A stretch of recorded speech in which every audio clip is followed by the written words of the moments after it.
Programang ito ay rated SPG, striktong patnubay at gabay ng magulang ang kailangan. Sa mga pangyayaring ito ay mas lalong nadagdagan ng galit ni Colonel Suarez kay Rigor dahil muntikan pang mamatay ang kinakapatid niyang si Roda.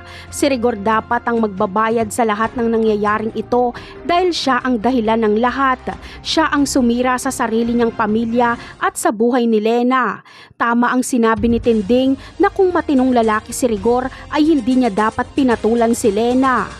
Kinagabihan ay magpapalipas ng stress si Colonel Suarez, kaya pupunta siya sa pasugalan nila Tanggol. Tatamaan ng swerte si Suarez, kaya kabig niya lahat at mapapataob niya ang bangka. At dahil wala nang gustong lumaban sa kanya, ay si Tanggol ang lalaban at ipangtataya niya ang Star of Venus. Akala ni Suarez ay makukuha niya na ang diamante dahil maganda ang kanyang baraha. Pero mas maganda ang baraha ni Tanggol, kaya talo si Suarez. At dahil gusto pa ring makuha ni Suarez ang Star of Venus, ay sasampulan siya ni Tanggol. Tututukan ni Tanggol ng baril ang makinis niyang ulo, kaya hindi makakapalag si Suarez.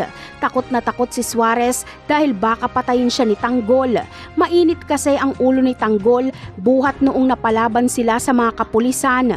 Dito sasabihin ni Suarez ang bangungot na nangyari sa pamilya ni Tanggol. Ayon sa kanya ay nag-aagaw buhay ngayon sa ospital ang nanay at lola ni Tanggol at patay na si Noy at si Lena ang may kagagawan ng lahat. Ikakagulat ito ni Tanggol kaya agad siyang uuwi sa San Dimas.